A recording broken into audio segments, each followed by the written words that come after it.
Di dalam riwayat yang lain,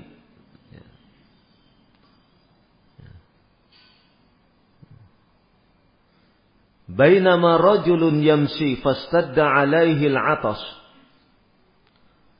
Ada seseorang yang berjalan, ia merasakan sedemikian hausnya, fanazala bi'ran fashariba minha, kemudian ia singgah, ia turun ke sumur dan kemudian ia minum air sumur tersebut.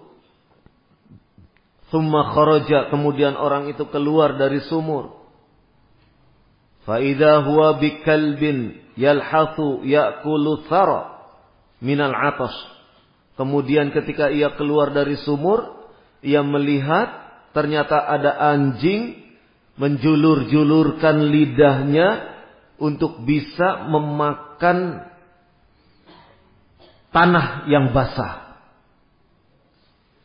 Kenapa demikian? Karena anjing itu kehausan. Faqala, laki-laki itu kemudian mengatakan, laqad balagha hadza mithla alladhi balagha bi. Oh, anjing itu kehausan sebagaimana saya. Ya, baru saja saya pun kehausan. Ya. Famala'a khuffah. Kemudian ia penuhi sepatunya dengan air. Tsumma amsakahu bifi. Kemudian karena mungkin dia harus manjat, ya, sepatu yang bersih air itu ia tahan dengan mulutnya.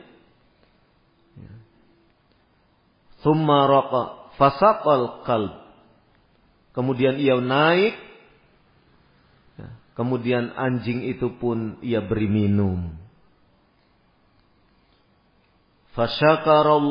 Fasyakarallahu lahu. Kemudian Allah berterima kasih. Allah bersyukur kepada orang tersebut. Ya, berterima kasih kepada orang tersebut. Faghafara lahu. Kemudian Allah mengampuni dosa orang tersebut. Karena memberi minum anjing. Dalam riwayat yang lain kita dapati juga kisah bagaimana seorang wanita harus tersiksa, harus disiksa di neraka. Karena apa? Karena seekor kucing yang ia kandang, yang ia dikerangkeng, diikat, sehingga tidak bisa bebas mencari makan. Dan karena terikat, kemudian kucing itu mati. Dengan sebab hewan itu pula, seorang wanita disiksa di neraka. Ini kepada hewan. Bagaimana Islam sedemikian membimbing umatnya untuk berperilaku yang terpuji, tidak hanya kepada sesama manusia,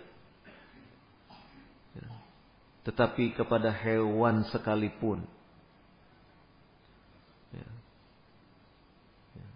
Maka bagaimana bila itu istri kita? Tentu lebih berhak lagi untuk diperlakukan secara ihsan.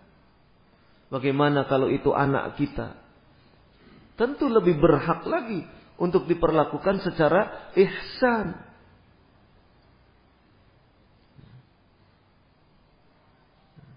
Bagaimana dengan tetangga kita? Tentu lebih berhak lagi untuk diperlakukan secara ihsan. Hewan saja, anjing saja mendapat perlakuan yang baik, hendaknya diperlakukan dengan baik.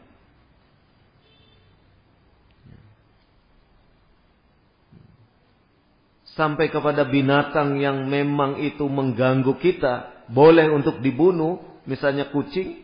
Asy-Syaikh Ibnu Utsaimin rahimahullah, seperti tikus, bukan kucing, tikus,